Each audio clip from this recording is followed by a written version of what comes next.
Good morning, ladies and gentlemen, and welcome to the jungle. I'm Hamilton Winter, strategist with Liger Partners. So excited to be in studio today. Although my guest isn't, I'm in studio. So nice to be in this atmosphere. And really pumped to be joined by Dr. Jerry Briner. Dr. Jerry, how you doing this morning? I'm doing great. How are you? I'm doing well. I got some blue sky behind me, which we hadn't seen in a few days. So all is good here. How's everything where you are? Everything's good. And I truly appreciate your inviting me to do this today and allowing me to do it via remote. Absolutely. Absolutely. This has become kind of commonplace for us. So anyway, we'll start as we always start. Give us a little bit of background on you and what you do, and then we'll kind of jump in from there. I am a clinical psychologist, and I've been practicing since 1981. I do parents and parenting and families, and I've done research for many years on that. And then I went through a divorce, and I went through a typical lawyer divorce, 2 lawyers, a mediator going back and forth, and 10 hours hot box later, both of us left exhausted and unhappy and traumatized. And I decided something's wrong. And I was watching some of my clients who got along and were not fighting about their children start to fight about their children and use their children as a commodity to argue who gets what. And I was just watching this process, and it was traumatizing people, and they're already traumatized going through the divorce. So I decided to retread and went and got some national training. And then Georgia requires you go through their training, which was fine. So I am actually a court-registered civil neutral mediator, domestic relations mediator, and a domestic violence mediator. And I did that training as I opened up my business in 2014. It's called Atlanta Divorce Mediation Services. And you can see that's what we're focusing on, is taking the trauma out of the process of divorce. And I've been doing that since then. That's awesome. There's a lot there too. So let's dive in and kind of unpack that. I just saw your list of certifications on the guest info sheet that you sent in. I can only imagine that there are a few folks that are as experienced in this field as you are. So thank you for sharing your expertise and insight with us today. My father is a judge in Louisiana, and so he handles a ton of civil cases. He's actually about to go back on his civil rotation, and it breaks his heart to strip families from one another and to have to send kids to one of the parents, and they have to leave their T-ball teams, or they have to leave, their Boy Scout troop. And like you said, it's already a traumatic experience to begin with. What is, I guess, the emotional impact that you see of folks coming in? Are they just beat down? Are they worn down? I mean, tell me a little bit about that. How do you cope with that? Now realize they're coming to me hopefully before they've gone through the litigation process. So they're not as damaged and traumatized. They're scared. They have no idea what to do or how they're going to work things out. But when I'm seeing them, hopefully they haven't been through this fear cycle of litigation. When they do, what I see is, I'm getting divorced. What do? I go to an attorney. And don't get me wrong, I'm not saying people shouldn't litigate. If you are afraid to have a voice, or you are in domestic violence situation, or your spouse is really not going to tell the truth about assets, you do need to litigate. But the majority of people do not. And so what happens is they just call a lawyer, and they do. And then all of a sudden they put their complete trust in a total stranger and believe that that person is going to help defend them against this horrible process that they're totally fearful of. And then the second party finds out, oh no, he's already gone to an attorney, and they're more traumatized, and they go to their attorney, and then they each put $3,000 to $5,000 down just to collect paperwork, which will most likely never be looked at, but you will pay for filing and all of this stuff, organization. And then they start to fight about things that they weren't fighting about or didn't want to. And the worst case that I see is people start to distrust each other and forget they did care about each other, and they forget that they were friends and that they are still, a lot of them, co-parents. And we know trauma between 2 parents affects children. Yeah. And if we can take that trauma out and not use the children, and remember the children are a third party in this decision-making process, not that they have a choice, but they should often have a voice, then we can help them go through it. So normally the very first session, most people walk out going, oh, we can do this. That's And strong. yeah, and I don't do it in hot box style. I'm a clinical psychologist. I know how long people can stay in a problem-solving process and really not lose it or get overwhelmed. I can see when people are getting overwhelmed. We can take a break. I do it privately in 1.5-hour sessions so that I can really help them do whatever it takes to make good decisions and have time in between to rethink it and bounce it off attorneys as a consultation or financial person, so that over time, when they finish and we've got an agreement, they not only have a complete agreement, which a lot of people trying to do it themselves do not, but they also feel this is the very best they can do, given this is a really difficult situation. And they walk out happy. 90% of the people going through mediation, not just with me, I think my numbers are slightly higher, but still 90% walk out happy with the process instead of traumatized. Yep. And you can't argue with that. I mean, you de-escalate, right? You go to your lawyer and that signals that I need to go to my lawyer, and then the kids become the collateral damage. What you're saying is you de-escalate in a preventative style so that you don't even have to get to that step, right? Why rebuild the whole thing if you could just patch it up?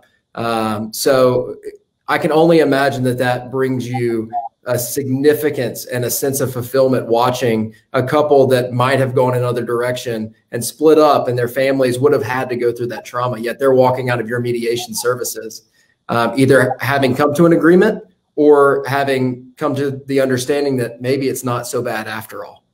Right. I have had a few who we mediate and they figure out their issues that they're having, and then they stay married. It's not as common, but again, my role is a neutral. I'm not on anybody's side. I'm not trying to pit them against each other. I certainly help them problem solve. I certainly look and say, what is stopping you in this issue? What is important to you? Are you really going to get that fulfilled by sticking to this and fighting? And is it really worthy of litigation, or can we find middles? It's always amazing to me that I can see the middle. You want 400,000, you want 600,000. And I'm looking at them going, can anybody but me see a middle? So oftentimes they're so emotional and so stuck that they cannot see that there's 5,000 ways to do an equitable agreement. And that's what Georgia requires, equitable. It's not 50-50 like other states. It's equitable. And what I try to explain to people is equitable is your perception. If this is yours, you run it. It's your agreement. There's no lawyer telling you what to do. You can consult with lawyers and bring that back in, but it's yours. And you get to make a decision or to say no. And here's an alternative proposal. That contentment is relative. Yeah, it works well. And I think, again, people feel like they're not pushed through the system and made to do things they don't want to do. That's interesting. I want to get into something that's the elephant in the room in almost every single scenario within the last 2 months, and that's COVID-19. I have heard through the grapevine, and you tell me, is it a trend that folks are requiring your services more now than they were before? I think there's two different trends. At the beginning of all this, there were people going, I can't pay my child support. I can't do the visitation plan. And Georgia really wanted people to do it anyway. And that was sort of the legal stance while the courts were closing. And they were telling people just, hang in there. Mediators, however, can mediate. In other words, we can sit down and say, if you both agree, then we can come up with something that will work for you temporarily. And it's up to you. If you disagree, you're going to go by the default plan, which is the court-ordered plan. But if you both agree and it's necessary and reasonable to do that. Even in most divorce agreements, it says the two of you can alter things if you both agree and it works better for you or it's an unusual circumstance. The second part was we saw a huge increase in domestic violence. As everyone is aware, that was the one situation that increased. I'm not so sure that those individuals came in for mediation. What we did see is a lot of people stuck with each other who were like, okay, I'm ready. I'm ready to get this going. And it's easy doing it. I have the HIPAA approved level of Zoom, so it's protected as much as you can be protected. They don't have to go out of their house. I send them an Evite and they click on, and I've got everybody. And quite frankly, I prefer not to caucus, like just one person at a time, because I think they both need to be talking to each other. However, I'd say 5% of the time I might need to, and it's so easy. I just mute somebody and put them in the waiting room, and I can meet the other person. And especially if they're getting very upset, I like people to vent. I think that's healthy as long as it's respectful. But after a time, I'll go, you know, guys, you can argue and fuss outside of here and not pay me to listen, or see if we can calm down and get back on track. I think a lot more people want to do Zoom anyway because it's convenient. I don't have to leave. I do have to find a quiet, confidential place. I have to be away from my children so that they're not hearing this, especially if it does get emotional.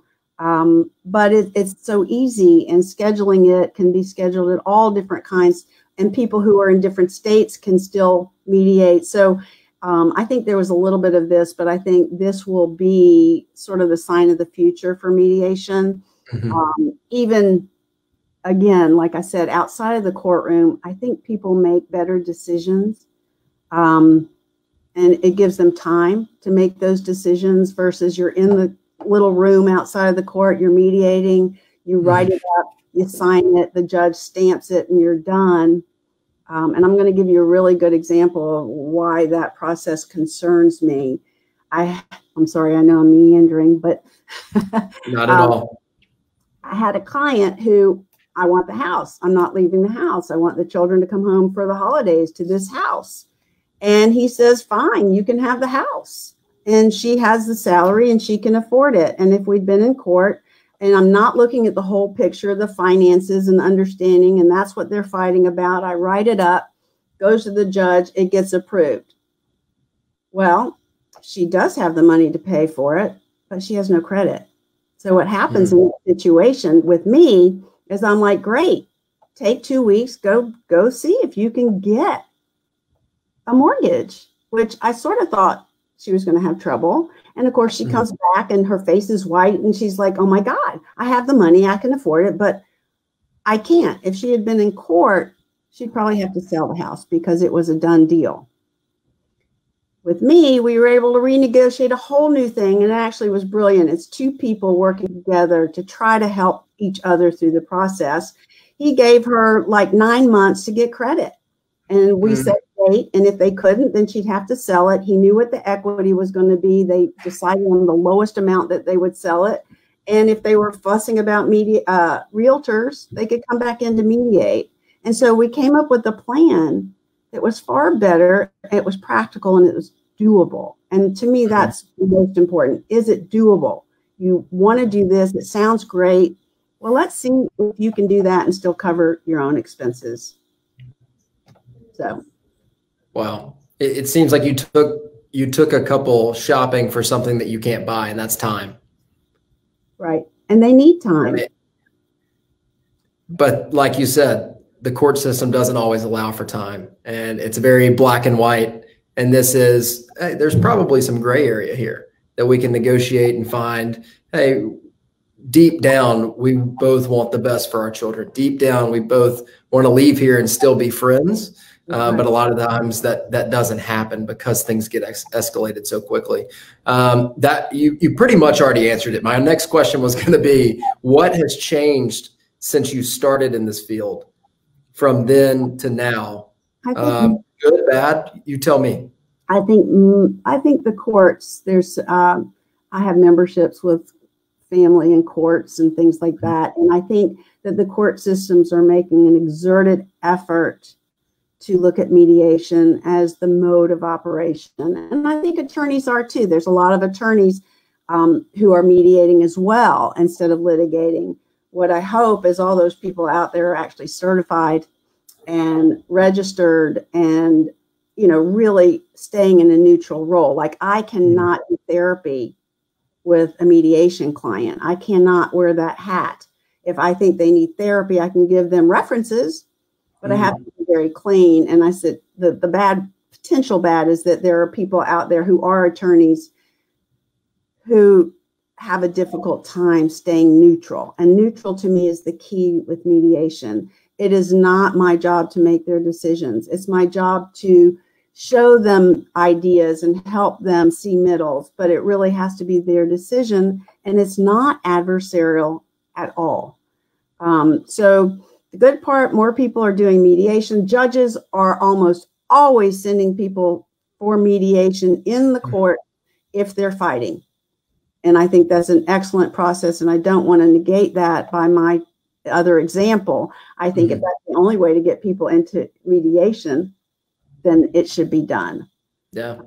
So I think that the world is changing from being so litigious. Realize if you're going to go through a litigious divorce, you're going to spend $50,000 to $85,000. It's going to take a year. It's ridiculous about the emotional distraught and the trauma that you're going to go through versus a month to 3 months under $3,000 and significantly less potentially. And the $3,000 includes an attorney filing it for you. And so you're not going to spend all your money that you're fighting about and giving it to your attorneys and going through this process. Not only is it a better deal, but it also brings about, I would say, significantly better results 9 times out of 10. Absolutely. From what I'm hearing you say. Right. And we know children are resilient. We know the counties now are making everybody take the co-parenting class. Some people just take it to get the certificate, but there's other people, I'll have them come in saying, I understand this now. This child support isn't about me giving my wife money or my husband money. It's about my children. Why would I be fighting supporting my children? Yeah. It's amazing. It's amazing. I am very intrigued by your psychology background. I never even thought that you could have a client on one side that could not be your client on the other. It makes total sense. Never thought about it. My sister's actually going to get her master's in psychology right now out in California. And I'm always asking her questions. I've always been interested in it, but of course now she's surpassed my theoretical knowledge on the subject. How have you kind of used your psychology background as a catalyst for this? I'm sure that a lot of folks with a psychology degree don't necessarily always use it. You seem like you did, and you took it forward. Has that been an awesome opportunity for you to use your classical training in something so fulfilling? Right. So I'm not there as their therapist, but as I said, I do deal with emotion. I'm not afraid of emotion. I know what's healthy venting and what's not.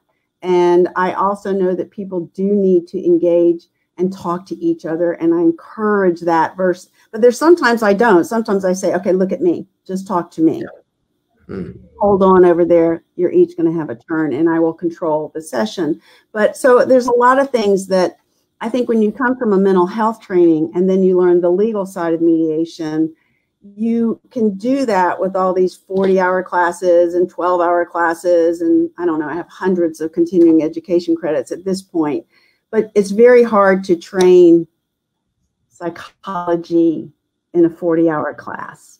And dealing with psychology, the psychology of changing their whole lives and what they're going to go through and what they're experiencing emotionally. The other side of my psychology clearly comes out is in the parenting plans. Again, I'm a neutral. I'm not guiding them, but I will say, all right, let's put all these transitions down, 2255, 2222, 1111. And I want you to go move every day yourself for the next 2 weeks. Take all your stuff with you and move somewhere. I don't care, to your parents' house. And you experience what this multiple transition does to your life. Because again, I understand you want to be with your kids. I understand you want them to know that you're present and that they have a presence, and that's great. But if you start to bust them back and forth so many transitions, especially during the school year, but even just in general, then they don't get to root with their friends. They don't get to go out and ride bikes with them, and they stop being invited to the basketball game because they're just barely not there. And they don't know where their report is, and they can't remember what that assignment was or where that sock is. And it becomes very disruptive. So I think my psychology background is definitely there to explain general knowledge, which I am allowed to share, both legal general knowledge and psychology. I just happen to have a lot of general psychology knowledge on parenting.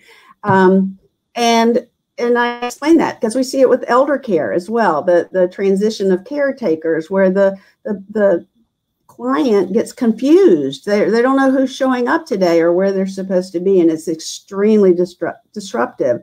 So I do try to tell people, I know there's all these fun things and patterns that lawyers do that are out there, but it may not be appropriate for your child. So let's look at your child. How disorganized are they? Do they have any disorders? Let's think about that as we're looking at what needs to happen. And oftentimes we can come up with such creative things. I had one parent who didn't have primary custody, but it ended up being joint because they picked him up after school every day and kept him till 7:30 because the other parent was working, but the children still slept at the same house. So all the homework was done with one spouse, and the sleep and get ready for school and organized stuff was all done with another parent. So there's all kinds of creative ways to share co-parenting without messing your children up with too many transitions. Wow, I've never thought about that.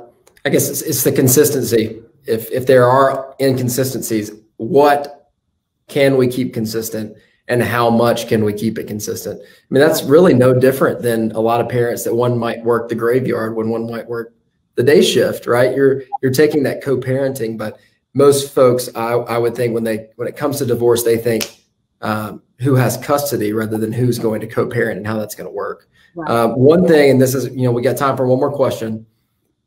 How do you leave work at work and not take it home with you? I'm always interested in folks like you in fields like yours that there's a lot of emotion in the room, and I can imagine that you're just pelted all day long. How do you leave that there and not bring that into your own home environment? I was so blessed to go to one of the top 10 excellent training programs in clinical psychology. And that was part of our training, to look at what was within your control, what was not. Of course, we teach patients this too, right? And literally how to walk in 15 minutes before your session. I'm looking at your folder. I'm putting my head in what's going on or looking at past sessions, and then I'm present for that hour. And then 15 minutes after your session. So I, unlike other people, do a full hour session and give you a half an hour think time on the other side. And then I don't think about you. I come home and I look at my book in the morning or night and say, okay, what do I need to do tomorrow? And make sure I'm up, and especially with Zooming, and some people are in person, some people aren't. And so I am well trained to leave it either at the office or when I click off the computer, other than writing my notes that I want to make sure I remember about, or if I'm working on the agreement and I see questions that I want to clarify. And then it's their lives, and it's, I'm not responsible for their decisions. I'm like a library.